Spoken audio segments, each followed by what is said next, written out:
Hey Storm fans, Christina here for Behind the Boards. It is an absolute honor for me to be joined by the man, the myth, the legend, Mr. Ron McLean. Thank you so much for taking time out of your busy schedule to talk to us today. My honor. Are you going to show your photograph? Or were you planning to show your photograph, or is that a secret? I wasn't, but I will. Back in 2008, I took a picture at the CBC building and said, I'm going to interview this man someday, and here I am. So thank you for making that happen for me. You know, Christina, I have already watched episodes of Behind the Boards, so it's a great thing you're doing with the Storm to get to know the players. And for those of us who follow junior hockey, I lived it, right? I was Red Deer Rustlers were my team, and Doug Rigler from Grand Prairie was a great player in 1980. They won the Centennial Cup. He played on the line with Brent Sutter and Ivan Crook from Cold Lake. Brent, of course, is from Viking. And they were incredible. He had 75 goals, I think, in the regular season, probably 100 playoffs included, and Doug could just wire a puck. And I guess his father was a great player up here, and his uncle was a great player. And so junior A hockey's first love. It is really important, and it's so important to support junior A hockey teams. I mean, our team not really doing the best right now in standings, kind of struggling financially as well. So, I mean, what's your take on the importance of supporting junior hockey? Well, we did our show in Thunder Bay, Rogers Hometown Hockey, and there was a program in Ears Falls, which is just outside of Red Lake, and you have to work to find Red Lake on the map, and it's sort of over Kenora way, on the way to Winnipeg from Thunder Bay. But Ears Falls is so tiny.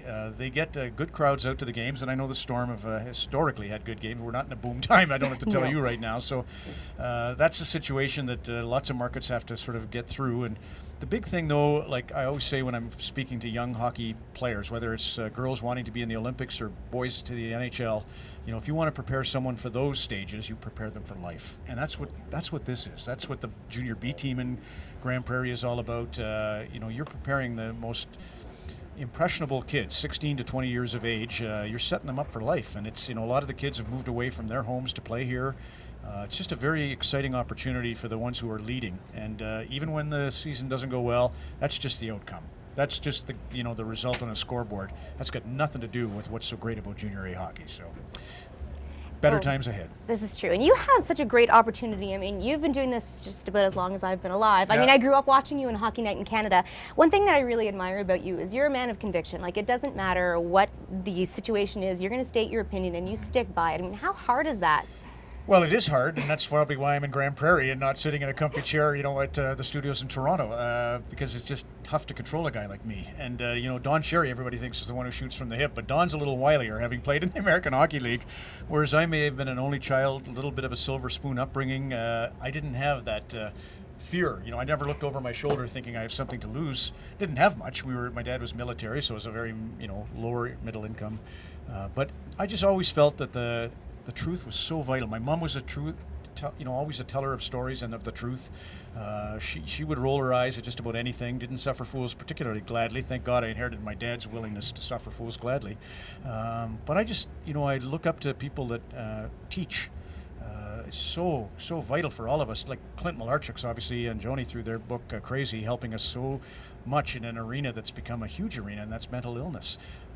And that's not my thing. Is more the corporate governance. You know, because I worked at the CBC, where we could be at the sort of strong arm of the government law. You know, the government might, you know, say you're not getting any more money if you don't start to be a little more conservative in your thinking, or whatever it happens to be. Conversely, if I'm with Rogers or, you know, a CTV, they might have corporate partners who are really putting the lean on you. So I just learned about all that stuff and decided I'm going to try and cut through that as best you can. Well, you and I share a bit of an East Coast connection here. I'm from the East Coast. I come from New Brunswick, and your dad, Nova Scotian. Yep, so how much time have you spent there? First of all, where are you from in New Brunswick? From Fredericton. So Fredericton, you know, it's ironic. We're doing the Montreal Canadiens Chicago Blackhawks. Brad Woodside, the longtime mayor of Fredericton, like 8 terms.